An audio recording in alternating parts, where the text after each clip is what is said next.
안녕하세요. 한 번에 합격한다. 원샷 원킬 전산회계입니다. 이번 강좌는 전산회계 2급 그리고 FAT 2급 최종 요점 정리를 할 수 있는 강좌를 마련하였습니다. 이 강좌는 기본 강좌를 다 공부하신 분을 대상으로 강의가 이루어집니다. 말 그대로 전체 내용을 짧은 시간에 정리를 해보는 강좌가 되겠습니다. 아울러서 궁금하신 점 또는 질문사항 및 요청사항은 해당 동영상 아래에 글을 올려주시면 최대한 빠른 시간 안으로 답글 올려서 학업에 지장이 없도록 하겠습니다. 자, 먼저 회계상의 거래를 살펴보겠습니다. 회계상의 거래가 되는 것은 기업의 자산, 부채, 자본의 증가와 감소에 영향을 미치는 경제적인 사건 또는 비용이나 수익이 발생을 하게 되면 회계상의 거래가 된다라는 말이 됩니다. 그리고 여러분들 시험에는 주로 필기시험에 보기 4개 중에서 회계상의 거래가 되지 않는 것은 이렇게 출제가 많이 되고 있습니다. 회계상의 거래가 되지 않는 것은 계약하다, 주문하다, 약속하다, 채용하다 등이 되겠습니다. 이 4가지가 대표적인 것으로서 이 4가지는 자산, 부채, 자본, 비용, 수익이 발생하지 않는 그런 거래가 됩니다. 두 번째입니다. 거래의 8요소가 되겠네요. 재무 상태표입니다. 자산 자리는 차변, 부채와 자본 자리는 대변입니다. 그래서 자산 계정 과목이 차변에 적히면 자산이 증가되며 부채와 자본 계정 과목이 대변에 적히면 부채와 자본이 증가됩니다. 반대로 자산 자리는 차변인데 자산이 대변에 적히면 자산이 감소되는 거래가 되겠습니다. 그리고 비용과 수익은 증가된다, 감소된다 이런 표현을 쓰지 않습니다.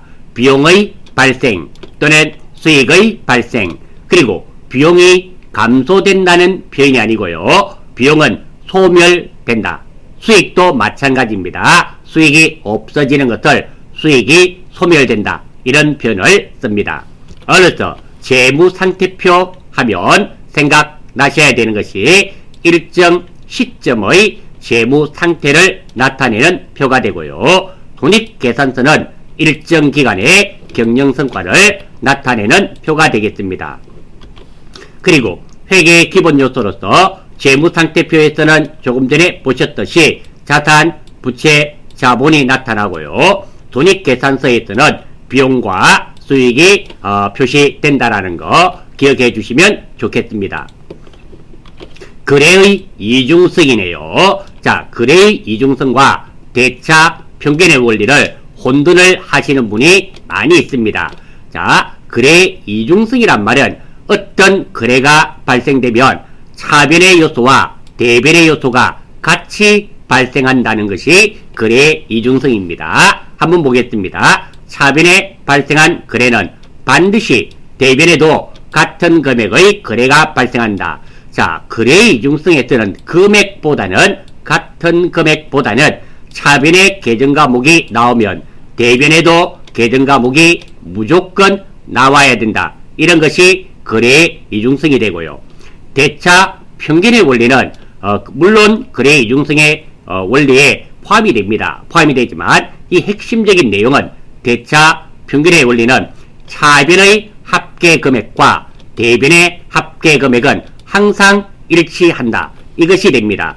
따라서 어떤 의미가 되는가 하면 거래의 이중성에서는 차변이 있으면 대변에도 있어야 된다. 이것이 포인트가 되고요. 대차 평균의 원리는 차변에 나와 있는 계정들의 합계와 대변에 나와 있는 계정들의 금액을 합하면 반드시 같다라는 겁니다. 이것이 대차 평균의 원리입니다. 그래서 많은 학생들이 오해를 합니다. 이게 보니까 거래의 이중성에 같은 금액의 거래가 발생한다. 그러니까 대차 평균의 원리다. 이렇게 받아들이시는 분이 있다라는 겁니다.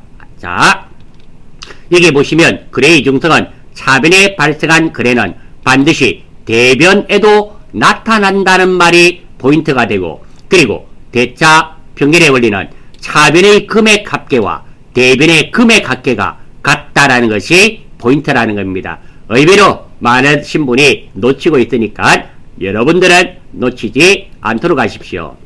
자, 그리고 거래의 종류네요.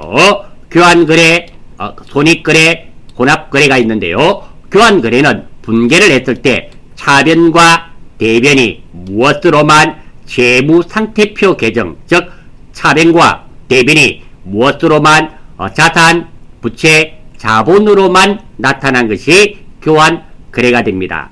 그런 반면에 손익거래는 차변 또는 대변 둘 중에 하나가 비용이나 수익이 있는 거래가 됩니다. 혼합거래는 일단 계정과목이 3개 이상이어야 됩니다. 3개 이상이면서 차변이 2개, 대변이 2개이면서 이 계정과목들이 재무상태표 계정과목과 손익계산서 계정과목이 섞여서 나타난다라는 겁니다. 이렇게 혼합거래. 자, 그리고 요거 가끔 시험에 출제됩니다. 기억해 주시면 좋고요. 회계 순환 과정입니다. 어떠한 거래가 발생을 하게 되면 분계를 하죠. 이 분계된 내용을 총계정 원장에 옮겨 적습니다. 이렇게 옮겨 적는 것을 전기라 그러고, 그리고 총계정 원장에 적힌 것을 확인을 해봐야 되기 때문에 수정 전 시산표를 작성하고, 그리고 기말 수정 분계를 하게 됩니다.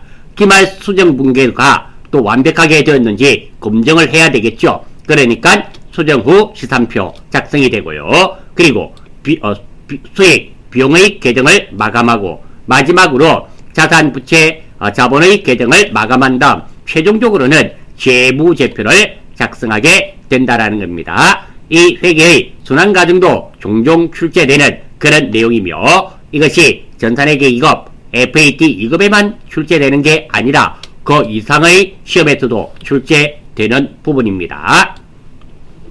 합계잔액산표 또는 시산표입니다. 시산표는 재무제표를 작성하기 전 분계와 전기의 오류 여부를 검증하기 위하여 작성되는 표를 말합니다. 그러니까 우리가 분계를 쭉 했는데 이 금액이 잘못된 게 있을 수 있다라는 거죠.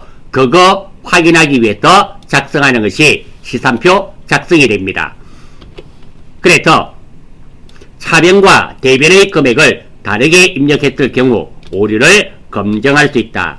자, 이 말은 역으로 말하게 되면 차변과 대변의 금액이 같다라면 오류를 검증할 수 없다. 그래서 시험에는 이게 또 잘 출제됩니다. 찾을 수 없는 오류입니다. 계정과목을 잘못 입력한 오류, 차변과 대변 같은 금액으로 잘못 입력한 오류, 차변과 대변 자리를 바꾸어 입력한 오류 등이 있습니다. 재무제표의 구성입니다. 5가지가 있죠. 재무상태표, 손익계산서, 그리고 우리는 회계하는 사람입니다. 내 주변에는 항상 현금이 흘러 다닌다 그랬습니다. 내 주변에는 주변에는 현금이 흘러 다닌다. 그래서 주석, 자본변동표, 현금 흐름표 이렇게 되며, 재무상태표는 일정 시점, 재무상태, 그리고 손익계산서는 일정 기간, 경영 성과가 되겠죠. 물론 자본변동표는 쉽습니다. 자본의 변동을 표시하는 보고서가 되고, 현금 흐름표니까 현금의 유입과 유출, 들어오고 나가고 하는 것을 나타내는 보고서가 되고, 주석은 비고 정도 생각하시면 될까요? 참고 정도, 중요한 항목으로 설명하는 부속 명세서입니다. 설명을 적는 게 되겠죠. 재무제표의 기업 가정입니다. 기업 실체의 가정이네요. 기업을 하나의 독립된 주체로 본다라는 겁니다. 계속 기업의 가정, 기업이 계속 유지된다는 가정입니다. 기간별 보고의 가정, 기업 기간별로 재무 상태와 경영 성과를 보고하는 것입니다. 그리고 재무제표의 작성 책임은 경영자에게 있다라는 것도 같이 기억해 주시면 좋겠습니다. 그리고 재무상태표의 표시 원칙이죠. 자, 이것도 별 2개보다는 한 3개 정도가 더 좋겠습니다. 중요한 겁니다. 구분 통합 표시의 원칙. 자산, 부채, 자본 중 중요한 항목은 별도 항목으로 구분하여 표시하고 중요하지 않은 항목은 통합하여 표시한다. 그러니까 중요한 것은 따로따로 하고 중요하지 않는 것은 묶어서 하나로 한다. 이런 의미가 되겠습니다. 총액 표시의 원칙입니다. 자산과 부채는 원칙적으로 상계하여 표시하지 않고 총액으로 기재한다. 그러니까 자산과 부채가 있으면 줄 거 얼마 있고 받을 거 얼마 있고 이렇게 표시를 해야지 줄 거 100만원 받을 거 100만원 업등으로 하자 해서 안 적어서는 안 된다. 1년 및 정상적인 영업기준. 결산일 현재 1년 또는 정상적인 영업주기를 기준으로 구분하여 표시하고요. 유동성 배열의 원칙입니다. 자산, 부채는 현금성이 빠른 순서대로 배열. 그러니까 현금화하기 빠른 것부터 먼저 적는 것을 유동성 배열의 원칙이라죠. 잉여금 구분의 원칙이 있습니다. 자본 잉여금과 이익 잉여금을 구분하여 표시하게끔 되어 있습니다. 참고로 자본 잉여금이란 주주와의 자본거래에서 발생하는 잉여금을 말하게 되며 주주와의 자본거래에서 발생하는 잉여금이 되며 이익 잉여금은 우리가 회사가 사업을 통해서 벌어들인 잉여금이 됩니다. 미결산 항목 표시 금지의 원칙, 가수금, 가지급금 이런 임시계정 과목들은 나타나서는 안 된다. 이런 말입니다. 가지급금, 가수금 등 미결산 항목은 적절한 계정 과목으로 대체 바꾸어 재무제표에 표시해야 된다. 그래서 결산 문제에 가지급금의 무엇으로 밝혀졌다. 현금 과부족이 어떻게 되었다. 회계 정리하시오. 하는 것이 결산 문제로 나오는 원인이 미결산 항목의 표시 금지의 원칙이 되겠습니다. 그리고 돈익계산서 작성 원칙이네요. 이것도 별세게 중요합니다. 발생주의입니다. 발생주의 원칙.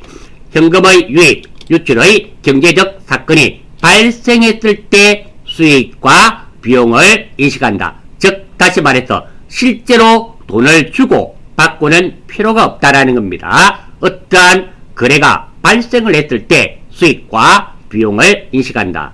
두 번째, 실현주의의 원칙. 경제적 효익의 유입 가능성이 높고 효익을 신뢰성 있게 측정할 수 있을 때 수익을 인식하며, 그리고 수익 비용의 대응 원칙. 총액 표시의 원칙입니다. 대응되는 수익과 비용을 상계하지 않습니다. 그러니까 회계에서는 특별한 계약이 체결되어 있지 않는 한 상계 처리는 하지 않는단 말입니다. 않고 각각 총액으로 기재하게 되어 있고, 그리고 구분 표시의 원칙. 수익과 비용을 상계하지 않고 구분하여 표시한다는 거. 자, 3점표제입니다. 입금점표, 차변에 현금이 나오는 거. 출금점표, 돈이 나갔으니까 대변이 현금이 나오는 거. 대체점표, 위에 두 개 빼고 다 대체점표가 됩니다. 장부의 종류, 주요부, 보조원장, 보조기입장이 있는데요. 주요부 정도는 알아주셔야 됩니다. 분계장과 총계정원장이 주요부가 되겠습니다. 그리고 회계정보의 실적 특성이 있네요. 자, 목적 적합성, 신뢰성, 비교 가능성, 이해 가능성 이렇게 있는데요. 자, 목적 적합성 3개, 그리고 신뢰성 3개는 꼭 알아주셔야 됩니다. 자, 목적 적합성 3가지. 저는 신뢰성보다 목적 적합성 3가지를 기억하고 있습니다. 어떻게 외우고 있는가 하면, 우리 예수님 있죠? 예수님께서 면류관을 쓰시고 피를 흘리셨습니다. 그때 TV에 보니까 빨간색이었어요. 그래서 예수님의 피도 적색이다. 적. 그래서 예측같이, 피드백같이, 적시성. 이렇게 해서 이 3가지가 예수님의 피도 적색이다. 예피적. 예측같이, 피드백같이, 적시성이 목적 적합성 항목이라는 거. 예측가치는 말 그대로입니다. 미래의 재무 정보를 예측하는 데 활용되는 정보이고요. 피드백 가치죠. 피드백이란 말 똑같은 개념입니다. 사회에서도 많이 쓰는 말입니다. 당초 예측치를 확인, 수정하는데 영향을 미치는 정보가 피드백 가치가 됩니다. 사실 피드백이라는 것이 내가 어떠한 입력을 했는데 그 결과가 만족스럽지 못할 때 다시 입력을 해서 좀 더 좋은 결과를 나타내는 것을 피드백이랍니다. 우리 공부로 따지면 제가 여러분들에게 공부를 알려드렸습니다. 그런데 이게 점수를 시험을 쳐봤더니 60점밖에 안 나왔어요. 그러면 불합격이잖아요. 다시 한 번 더 부족한 부분 강의를 해서 한 90점으로 끌어올리는 것을 피드백이라 그러죠. 똑같은 개념입니다. 즉시성 말 그대로입니다. 필요할 때 즉시의 정보가 제공되게 하는 것, 의사 결정 시점에 제공되는 정보가 되겠습니다. 다음 현금 및 현금성 자산입니다. 현금 및 현금성 자산에 쓰는 어떤 거? 물론 현금은 현금입니다. 현금성 자산이란 말이 실제로 현금은 아니지만 현금에 준하는 것을 의미하게 됩니다.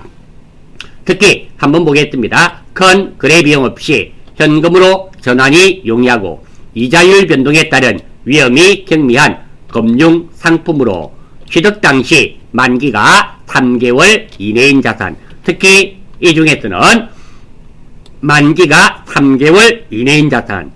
자, 해당 항목으로서는 통화, 그리고 통화 대용 정권, 통화 대용 정권이란 말은 실제 지폐나 주화는 아니지만 현금처럼 사용되는 것을 의미합니다. 요구불 예금, 요구불 예금이니까 요구하면은 돈을 찾을 수 있는 거, 통화는 됐고, 통화 대용 정권입니다. 타인 발행 수표, 자기압 수표, 당좌 수표, 가계 수표, 송금 수표, 우편환, 전신환, 만기가 도래한 공사채 이자표, 배당금 지급 통지표, 이런 것들은 현금으로 본다라는 겁니다. 그리고 현금성 자산으로 본다라는 겁니다. 죄송합니다. 요구불 예금, 당좌 예금, 보통 예금. 그래서 제가 분개할 때 무엇을 가지고 들어왔다 나갔다 따진다 그랬습니까? 제일 먼저 현금, 현금이라 그랬죠. 두 번째가 당좌 예금, 세 번째가 보통 예금. 이 순으로 계속 들어왔다 나갔다 하는 것을 찾더라 아닙니까? 그게 이것이 현금성 자산이기 때문에 그렇게 했습니다. 그리고 비해당 항목입니다. 우편은 소모품으로 처리하고요. 수입인지는 세금과 공과로 처리합니다. 그리고 선일자 수표도 가끔 나오는데요. 선일자, 요게 설명을 한번 읽어보시고, 선일자 수표는 매출채권 또는 미수금이 되겠습니다. 유형자산이네요. 유형자산이니까 눈에 보여야 되겠죠. 무형자산은 눈에 안 보입니다. 그래, 눈에 보여야 됩니다. 즉 물리적인 형체가 있고, 그리고 눈에 안 보이는 것은 무형자산이 되겠죠. 유형자산은 눈에 보인다고만 해서 유형자산이 아닙니다. 그게 내 거야 돼요. 즉 기업이 통제하고 있어야 됩니다. 마지막으로 눈에 보이면서 내 거면 다 유형자산이냐, 그건 또 아니라는 겁니다. 영업활동이나 생산활동에 사용이 그게 필요로 해야 됩니다. 가장 대표적인 게 에어컨 같은 거죠. 에어컨 눈에 보입니다. 내가 샀으니까 내 겁니다. 그게 영업활동에 사용이 되잖아요. 그래서 비품은 유형자산이 되었던 겁니다. 무형자산. 자, 첫 번째, 내부적으로 창출한 영업권은 무형자산으로 인식하지 않습니다. 그러니까 무형자산이 아니란 말입니다. 어떤 거? 돈을 취급하고 구입한 영업권만 무형자산으로 인식한다는 거. 그리고 무형자산의 최대 상각기간은 20년을 초과할 수 없다. 그리고 무형자산의 상각 후 잔존가치는 0원으로 하고, 무형자산의 상각방법은 합리적이고 체계적인 방법이 있다면 해당 상각방법을 선택하고, 아니면 정액법을 원칙으로 합니다. 이런 말은 틀렸습니다. 무형자산의 상각방법은 정액법이 원칙이다. 이 말은 틀렸습니다. 무형자산의 상각방법은 합리적이고 체계적인 방법이 있다면 그 방법으로 하고, 그런 게 없다면은 정액법을 원칙으로 한다. 이게 정답이 되는 겁니다. 유가증권. 자, 먼저 단기 매매증권, 여러분들 시험엔 반드시 출제되죠. 매도가능증권, 만기 보유증권이 있는데요. 단기 매매증권이 되려면 첫 번째, 시세차익을 목적으로 이런 말이 나오면 단기 매매증권입니다. 또는 매수와 매도가 적극적이고 빈번하게 일어나는 주식이 단기 매매증권입니다. 그리고 단기 매매증권이 시장성을 상실하면 매도가능증권입니다. 178번. 우리 매도가능증권은 여러분들 시험 치실 때 123번짜리 요거 당좌자산 쓰지 않습니다. 178번짜리 투자자산만 쓴다라는 거 참고로 알아주시기 바랍니다. 자, 매도가능증권은 투자의 목적입니다. 이것은 단기 매매증권은 시세차익이 목적이지만 매도가능증권은 투자의 목적으로 여차하면 팔고 여차하면 끝까지 가지고 있는 주식이며, 만기 보유증권은 만기까지 보유하고자 하는 적극적인 의지와 능력이 있는 경우에 만기 보유증권입니다. 자, 그래서 포인트 봅니다. 단기 매매증권의 포인트는 시세차익을 목적 1번, 그리고 매수와 매도가 적극적이고 빈번하게 일어난다는 이 말, 포인트 두 번째입니다. 매도가능증권은 투자의 목적이라는 거, 이게 1번.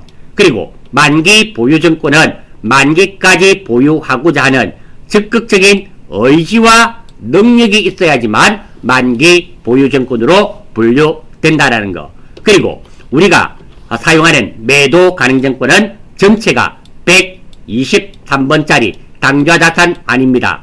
178번짜리 투자자산이라는 거, 이것도 꼭 좀 기억해 주십시오. 자, 재고자산의 수량 결정 방법입니다. 자, 실지재고조사법 계속기록법은 한번 읽어보시고요.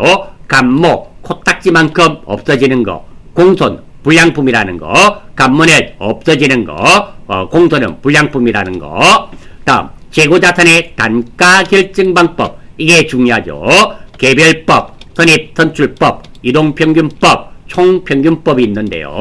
자, 각각 개별법, 각각 원가를, 단가를 결정하는 겁니다. 개별적으로 관리하는 거고요. 이론상 제일 좋습니다. 가장 이상적인 방법이며 정확한 이익을 측정할 수 있다는 장점이 있지만 수량이 많고 거래가 빈번한 경우 적용하기가 거의 불가능합니다. 그래서 사실 개별법을 채택하기가 힘듭니다. 우리가 다루는 회사들은. 하지만 제일 좋기는 제일 좋습니다.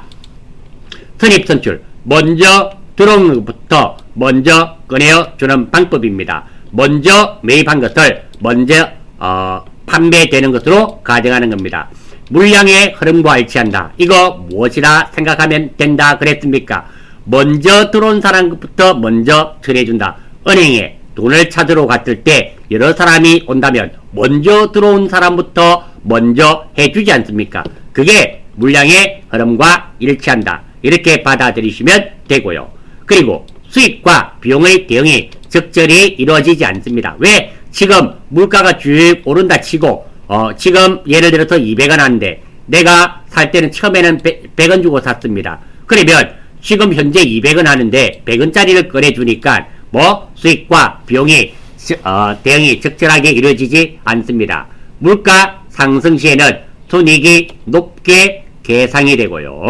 기말 재고자산 가액은 시가에 가깝습니다. 자, 지금 이 내용이 이해가 안 되시면 사실 조금 곤란한 부분입니다. 이거 기본 강좌에 제가 상세하게 설명을 해두었으니까 참고하실 수 있도록 하고요. 다시 말씀드리지만 지금은 요점 정리 강좌, 우리가 전체로 공부는 다 했고 누락된 게 없는지, 내가 혹시 무엇을 모르고 있는지 그거 점검도 하고 복습도 하고 이런 의미로 하는 겁니다. 자, 후입 선출입니다. 나중에 매입한 것을 먼저 판매되는 것으로 가정, 말 그대로입니다. 후입이니까 나중에 들어온 것을 선출, 먼저 꺼내어주는 방법. 물량의 흐름과 일치하지 않습니다. 그리고 수익과 비용의 대응이 적절히 이루어지고요. 물가 상승 시 순이익이 낮게 계상이 되며 기말 재고액이 낮게 계상됩니다. 즉 이 말들은 무엇? 선입, 선출만 잘 기억하시면 구입, 선출은 선입, 선출의 반대입니다. 그래 기억하시면 될 겁니다. 자, 예제는 우리 기본 강좌에서 했기 때문에 생략하겠습니다. 자, 그리고 기말 재고 자산에 포함되어야 할 항목, 누구 거냐, 내 거냐, 남 거냐 따지는 겁니다. 미착품 아직 도착하지 않은 겁니다. 선적지 인도 조건으로 운송 중인 거. 그러니까 선적지 인도 조건이니까 배에 선적지 인도 조건이니까 배에 실험만 주면 팔린 거로 보는 겁니다. 자, 미착품은 아직 도착 안 했습니다. 선적지 인도 조건으로 운송 중인 거. 그러니까 미착품 내가 구입을 할 때입니다. 구입을 할 때인데 선적지 인도 조건으로 운송 중이란 말은 이미 배에 실렸을까요? 실리지 않았을까요? 실렸죠. 그러니까 내게 됩니다. 재고자산에 포함. 그리고 도착지 인도 조건으로 운송 중인 거. 그러면 배에 실어서 지금 오고 있습니다. 그런데 도착지 인도 조건이잖아요. 아직 도착했나요? 안 했나요? 운송 중이란 말은 도착하지 않았죠. 내 거 아닙니다. 남 거. 재고자산에서 제외. 시송품은 체험분을 생각하시면 됩니다. 매입 의사가 있었어요. 그러면 팔린 겁니다. 그리고 매입 의사가 없었어요. 내 겁니다. 아직 안 팔린 거예요. 즉 송품, 서점입니다. 위탁 판매, 출판사 생각하시면 됩니다. 수탁자가, 즉 서점이 판매함. 내가 출판사인데 서점에 책 좀 팔아달라고 위탁했습니다. 서점이 판매했어요. 그러면 팔린 거. 그리고 수탁자가 서점이 가지고 있는 책은 내 책, 내 거. 그리고 할부 판매입니다. 대금은 아직 받지 못했습니다. 이렇게 돈은 못 받았다 하더라도 판매된 겁니다. 그래서 재고자산에서 제외가 됩니다. 이것이 나중에 지금도 시험에 출제될 수 있지만 상위 레벨에서는 아주 중요하게 다루는 부분이니까 꼭 좀 익혀주시기 바랍니다. 그리고 결산 절차입니다. 결산 절차, 결산 예비 절차, 결산 본 절차, 결산 보고서 작성입니다. 자, 결산 예비 절차의 세 가지는 꼭 좀 알아주셔야 됩니다. 시산표를 작성하고요. 재고 조사표를 작성하고 정산표를 작성합니다. 결산 예비 절차에 관련된 거 꼭 좀 알아주십시오. 보기 내기도 좋지 않습니까? 보기 4개 중에 또 결산 예비 절차에 해당되지 않는 것은, 결산 예비 절차에 해당되는 것은 이거 알아주시면 좋고요. 결산 본 절차는 쉽죠. 다 마감입니다. 총계정원장의 마감, 분계장의 마감, 기타 장부의 마감이라서 굳이 기억하실 필요는 없어요. 그리고 결산 마감 시 마감되는 순서입니다. 첫 번째로 수익과 비용 계정을 마감하고요. 두 번째로 자산 계정을 마감하고, 세 번째로 부채 계정을 마감하고, 마지막으로 자본 계정을 마감하게 됩니다. 그래서 이 결산 마감 순서 한번 보겠습니다. 이거 외우시기 힘들어 보이지만 생각보다 쉽습니다. 끝에 제가 그림을 그릴 때 재무상태표 그렸고 손익계산서 그렸지 않습니까? 자산, 부채, 자본, 비용, 수익, 비용, 수익 거꾸로 하면 됩니다. 수익 마감, 비용 마감, 그리고 자산 마감, 부채 마감, 자본 마감, 이런 식으로 그림을 그려서 이렇게 생각하시면 의외로 이 마감되는 순서도 기억하시기가 어렵지 않으시리라 생각이 됩니다. T자 계정 해석하는 방법, 요거 또 꼭 좀 알아주셔야 되는 내용이고요. 여기서는 한 개만 보겠습니다. 상품이라는 T자 계정 과목에 T자 계정에 상품이 나와 있고요. 차변에 이렇게 현금이 나와 있지 않습니까? 그러면 이것을 차변에 나와 있는 것을 대변에 적습니다. 이렇게 현금 적고요. 두 번째로 반대편은 위에 있는 이 T자 계정 위에 있는 계정 과목을 적어주면 됩니다. 이렇게 돼요. 한 개 더 보겠습니다. 자, 이거는 거래가 2개가 있는데요. 자, 먼저 4월 25일 차변에 보니까 외상 매출금이 있네요. 그럼 4월 25일 분괴된 거 보세요. 외상 매출금이 차변에 있으니까 대변에 적으면 됩니다. 그리고 나머지 변에는 위에 있는 계정 과목을 그대로 적으시면 됩니다. 자, 그리고 반드시 익혀야 하는 공식입니다. 자, 이 공식이 기억나지 않을 땐 실기 화면의 정기본 손익계산서를 보면 나와 있습니다. 참고하실 수 있도록 하고요. 단기 순이익은 총수익에서 총비용을 빼면 됩니다. 총수익은 매출이익과 영업외수익으로 나뉘어지고요. 그리고 총비용은 영업비용, 즉 판매비와 관리비가 있고요. 그리고 영업외 비용, 영업외 비용의 가장 대표적인 게 이자비용, 기부금 등이 있죠. 매출이익은 팔고 남은 겁니다. 그래서 매출액, 팔고 받은 돈에서 매출원가, 구입하면서 지급한 돈을 빼면 매출이익이 되고요. 매출원가는 기초상품 재고액 플러스 단기 순매입액 마이너스 기말상품 재고액이 됩니다. 그러니까 1월 1일 날 가지고 있는 거에서 올해 구입한 거를 더해서 12월 31일 날 남은 걸 빼면은 매출 원가가 됩니다. 기말자본은 기초자본 1월 1일 날 가지고 있던 자본에서 단기 순이익을 더하면 됩니다. 영업이익은 매출이익에서 영업비용을 빼면 영업이익이 되겠죠. 즉 매출이익 빼기 영업비용을 하면 영업이익이 됩니다. 그리고 감가상각비입니다. 정액법입니다. 시도금가 마이너스 잔존가액 나누기 내용연수. 정률법은 매년 율이 같다라는 겁니다. 정액법은 이렇게 해서 구해진 감가상각비가 매년 같은 겁니다. 정률법 공식 시도금가 마이너스 감가상각 누계 곱하기 정률. 물론 이 정률은 여러분들 시험 치실 때 주어집니다. 그러니까 대입만 하시면 크게 문제가 없습니다. 자, 여유가 되신다면 첫 번째입니다. 자, 이 공식은 전산회계 1급 그리고 전산세부 2급 TAT 2급에 놓습니다. 이 공식은 전산회계 2급, 전산회계 2급, FAT 2급, FAT 1급에서는 아예 출제되지 않습니다. 참고하실 수 있도록 하십시오. 자, 다음 요거 재무상태 나타났죠? 자산, 부채, 자본입니다. 유동성 배열의 원칙, 현금화하기 빠른 것부터 먼저 기록하는 것. 부채인 경우는 빨리 갚아줘야 하는 것부터 먼저 기록하는 것.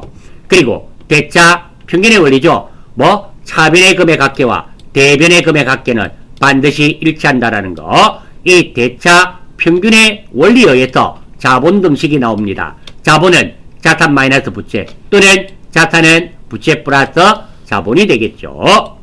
손익계산서입니다. 일정 기간의 경영 성과라는 거. 유동의 다른 이름은 단기, 비유동은 장기 개념으로 사용됩니다. 결산일로부터 1년 이내, 결산일로부터 1년 이후는 비유동. 쉽게 말씀드려서 올해 몇 월 며칠이든 관계없습니다. 내년 12월 31일까지는 다 유동입니다. 후내년부터가 비유동이 됩니다. 유동, 비유동 구분하는 요령은 간단합니다. 내년 연도만 보시면 됩니다. 월은 필요 없어요. 내년은 무조건 유동입니다. 후내년이 무조건 비유동, 장기 개념이라는 거. 공개하는 순서, 요거 꼭 좀 기억하셨어. 물론, 다른 선생님과 함께 공부해서 이거 나름대로 딱 갖추어지신 분은 그대로 하십시오. 맞습니다. 저보다 더 훌륭한 선생님들께서 가르쳐 주신 분이 많아요. 그러니까 그대로 하시고 틀리지 않는다면 아니다. 나는 어떻게 공부를 했는데 자꾸만 차변되면 거꾸로 적더라. 뭐가 잘 안 되더라. 하시는 분은 나름대로의 이렇게 분계 순서를 정해서 항상 분계를 하실 때는 이 순서대로 하시면 실수나 틀리는 게 없겠죠. 익혀주셔서 해주십시오. 다음 재고자산의 종류입니다. 재고자산의 종류, 원재료, 반제품, 제공품, 제품, 저장품, 상품. 중요합니다. 왜? 회계에서는 재고자산인가 아닌가에 따라서 뭐가 달라진다? 계정 과목이 달라지지 않습니까? 그러니까 꼭 좀 익혀주시고, 물론 전산회계 2급 그리고 FAT 2급, FAT 1급에서는 상품만 나오죠. 주로 상품만 나옵니다. 자, 무엇을 팔고 돈을 못 받았습니다. 사용할 수 있는 계정 과목은 외상매출금 아니면 미수금인데, 판 것이 상품이면 외상매출금, 상품이 아니면 미수금. 똑같습니다. 무엇을 구입하면 돈을 줘야 되는데 돈을 못 줬습니다. 그러면 외상매입금 아니면 미지급금인데, 상품과 관계 있으면 외상매입금, 그리고 구입한 것이 상품이 아니면 미지급금이 되겠죠. 빌려오는 것은 차입, 그리고 임차입니다. 돈을 빌려오는 것은 차입금, 물건을 빌려오게 되면 돈을 줘야 되겠죠. 그 돈이 뭐? 임차료. 빌려주는 것은 대여, 임대입니다. 돈을 빌려주는 것은 대여금. 그리고 물건이나 건물을 빌려주면 돈을 받아야 되겠죠. 그게 임대료가 됩니다. 의외로 차입, 임차, 대여, 임대 이것이 혼돈이 되시는가 봐요. 음입니다. 중요하죠. 자, 음이 나오면 첫 번째 상품과 관련이 있는지 봐야 됩니다. 예면은 누가 발행했는가? 음은 주든지 받든지 관계가 없습니다. 뭐? 내가 발행한 음은 지급음, 남이 발행한 음은 받을음. 음과 상품과 관계가 없으면 돈을 받아야 되면 미수금, 돈을 줘야 되면 미지급금. 이렇게 음이 넣으면 계정과목이 4개 중에 1개가 되는데요. 여러분들이 잘 이거 선택하셔서 하실 수 있도록 하십시오. 의외로 문제에 음이 넣으면 잘 틀립니다. 그리고 배서양도라는 말도 있죠. 배서양도, 남이 발행한 음을 주거나 받거나 하는 거. 배서양도는 무조건 받을 음이 된다 그랬습니다. 그리고 문제에 배서양도가 나오면 그레츠를 2군데 걸어 주셔야 됩니다. 대부분 그래요. 왜? 남이 발행한 음이 나오니까 제3자가 등장하기 때문에 그레츠에 신경을 많이 쓰셔야 됩니다. 수표칠이 뭐? 내당 나면, 내가 발행하면 당좌예금, 남이 발행하면 현금. 그래서 수표는 뭐? 내당 나면. 운반비입니다. 운반비는 살포, 팔다. 살 때 운반비는 사는 것 가격 안에 포함시키고 운반비 계정은 사용하지 않고, 팔 때 운반비는 운반비로 따로 적어야 됩니다. 그래서 운반비는 뭐? 살포, 팔다. 살 때 운반비는 포함시키고 운반비로 안 적고, 팔 때 운반비는 따로 적는다. 그리고 단기 매매 정권 수수료입니다. 수수료 처리는 살다, 팔포입니다. 살 때는 수수료 따로 적고, 팔 때는 포함해서 적고 수수료를 적지 않습니다. 살 때 수수료 처리, 구입 시 수수료는 수수료 비용 따로 적어야 됩니다. 그리고 여기서 중요한 게 하나 있습니다. 수수료 비용은 다들 800번대입니다. 그런데 단기 매매증권 사면서 수수료는 이 900입니다. 이거 의외로 800번대 선택해서 잘 틀립니다. 영업 외 비용입니다. 900. 이거 체크하셔서 탈다 8폰데요. 딱때 이따가 뭐 900번대 따라는 겁니다. 팔 때 수수료는 이익을 보고 팔았으면 단기 매매정권 처분 이익에서 수수료 비용을 빼고 수수료 비용은 기재하지 않습니다. 그리고 손해를 보고 팔면 아픔 2배죠. 단기 매매정권 처분 손실에 수수료 비용을 더하고 가산하고 수수료 비용은 기재하지 않습니다. 출장비입니다. 출장 갈 때 어림잡아 지급하여 주는 돈은 가지급금. 출장 갈 때 지급하는 돈 뭐 여비 교통비입니다. 자, 이 두 가지가 혼돈이 되나봐요. 그러니까 자, 어떨 때는 가지급금이고 어떨 때는 여비 교통비인데요. 어떨 때인가 하면 출장 갈 때 어림잡아주고 출장 다녀와서 정산을 할 때는 가지급금입니다. 차후에 갔다 와서 동계산을 다시 하면서 주는 돈은 가지급금이고, 그게 아니라 택시비 얼마 줘버렸어요. 갔다 와서 다녀와서 정산하지 않습니다. 그때는 뭐 여비 교통비로 하시면 됩니다.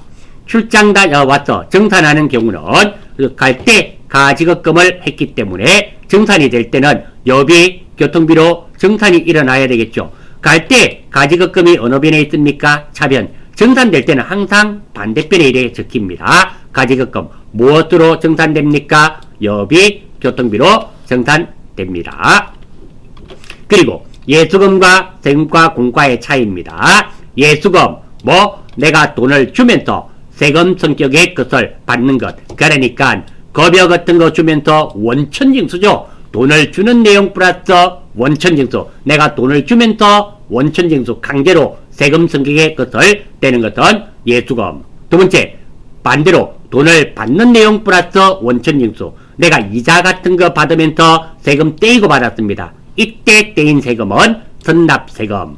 반대말이죠. 참고로 선납세금은 자산입니다. 세금과 공과, 각종 세금, 세금과 공과입니다. 그리고 휴폐비도 세금과 공과예요. 그리고 그거 있죠? 적십자 회비. 그런 것도 다 세금과 공과입니다. 가산세라든지 각종 범칙금 이런 것들이 다들 세금과 공과이며 취득세와 등록세는 세로 끝나면 다 세금과 공과인데 취득세와 등록세는 무엇을 구입하면서 내는 세금이기 때문에 세금과 공과가 아니라 구입하는 것 가격 안에 포함시켜줘야 됩니다.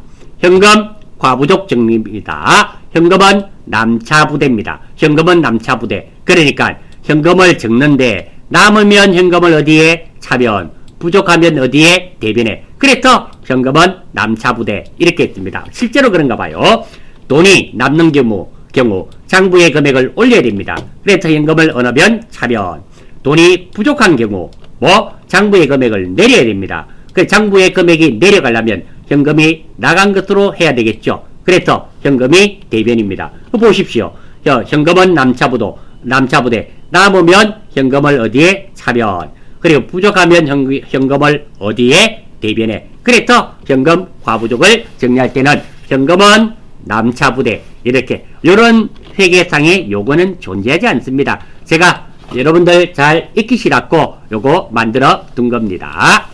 자, 엄이 돈으로 돌아오는 경우입니다. 이때 수수료를 떼는데요. 만기가 되었을 때 떼는 수수료는 수수료비용, 만기가 되지 않았을 때는 만기 전에 할인 또는 할인료, 매각이란 용어가 반드시 나옵니다. 이때 떼는 돈은 할인료는 매출채권, 처분, 손실로 회계 처리됩니다. 그리고 매입 할인과 애누리입니다. 외상매입금, 외상매출금을 빨리 받거나 빨리 갚아주면서 깎아주는 돈은 매출 할인, 매입 할인.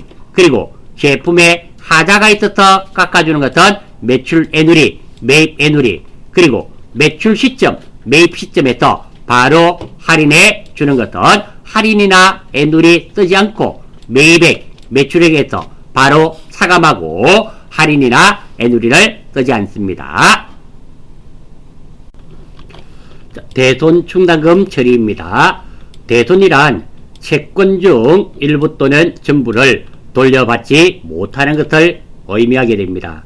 따라서 대손에서는 채무입니다. 그러니까 외상매입금, 미지급금, 그리고 지급엄 이런 채무에 대해서는 대손이 존재하지 않고 채권, 그러니까 받을 엄, 외상매출금, 미수금, 선급금 이런 것 등에 대해서만 대손이 발생할 수 있습니다. 자, 현재 대손 충당금 처리인데요. 외상매출금에 대한 대손 충당금이 200만원이 적립되어 있다는 가정하에 보겠습니다. 외상매출금 150만원이 회수 불가능하여 대손 처리합니다. 지금은 대손 충당금이 200만원이니까 넉넉한 경우입니다. 넉넉할 때는 대손 충당금 150만원, 외상매출금 150만원. 자, 이렇게 하면 이제 대손 충당금이 50만원 남았죠. 그런데 또 외상매출금이 300만원이 회수 불가능하여 대손 처리합니다. 지금은 일부 있습니다. 그러면 있는 만큼 대손 충당금 얼마? 50만원. 부족한 만큼은 대손 상각비로 처리합니다. 물론 대변은 외상매출금이 되며 이제 대손 충당금이 아예 없습니다. 그런데 또 외상매출금 200만원이 회수 불가능하여 대손 처리합니다.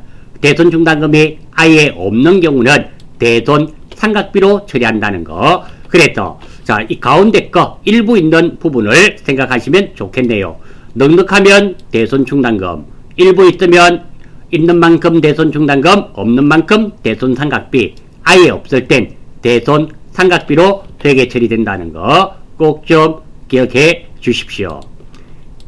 그리고 이 경우네요. 자, 방금은 매출 채권이었습니다. 즉 외상매출금과 그리고 받을 엄이 떼였을 때 회수하지 못했을 때고요. 지금은 미수금 300만원이 회수 불가능하여 대손 처리하는 겁니다. 즉 매출 채권이 아니란 말입니다.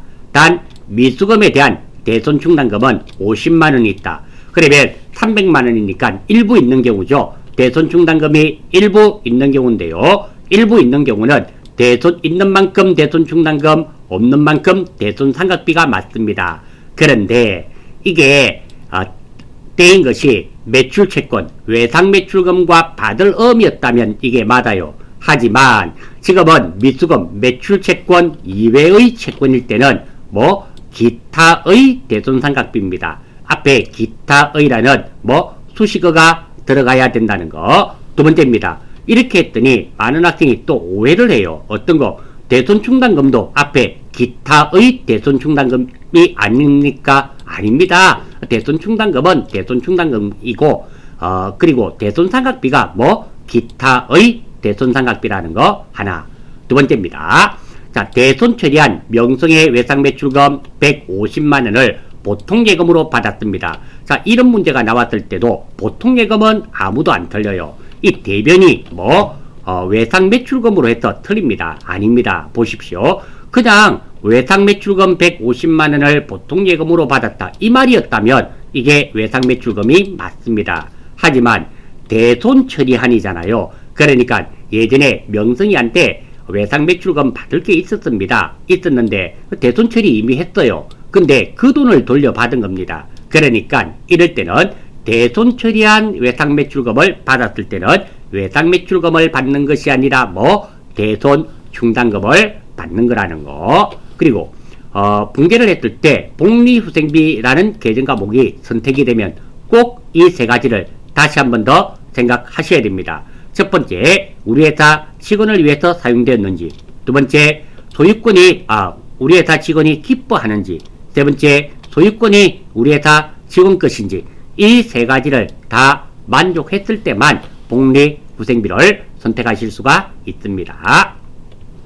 자본적 지출과 수익적 지출이네요. 자본적 지출입니다. 내용연수, 사용연수가 현격히 늘어나는 지출이나 가치가 현격히 상승하는 지출로서 자본적 지출일 때는 해당 계정 과목을 사용해야 됩니다. 건물에 대한 자본적 지출은 건물, 비품에 대한 자본적 지출은 비품, 차량 운반구에 대한 자본적 지출은 차량 운반구, 이렇게 해당 계정 과목을 쓰게 되어 있고요. 수익적 지출은 현상을 유지하기 위한 지출로서 해당 지출이 없으면 더 이상 사용하기 어려워지는 지출로서 수익적 지출인 경우는 수선비로 회계 처리하게 되어 있습니다. 그래서 건물에 대한 수익적 지출은 수선비, 기계장치에 대한 수익적 지출도 수선비, 물론 비품에 대한 수익적 지출도 수선비입니다. 다만 차량 운반구에 대한 수익적 지출은 차량 유지비, 요게 조금 다르다는 거 기억해 주시면 좋겠고요. 자, 외화 처리입니다. 달러죠. 외화를 실제로 달러를 주고받으면서 이익을 보는 경우 외환 차익입니다.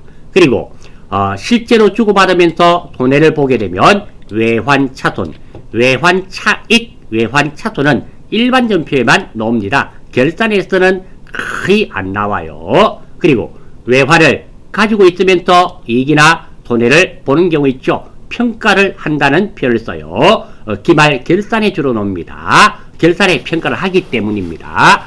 이익을 보면 외화를 가지고 있으면서 이익을 보면 외화 환산이익, 그리고 가지고 있으면서 손해를 보면 외화 환산 손실입니다. 결산 때 사용한다는 거 기억해 주시고, 유형자산 처분하는 처분시 붕괴하는 순서입니다.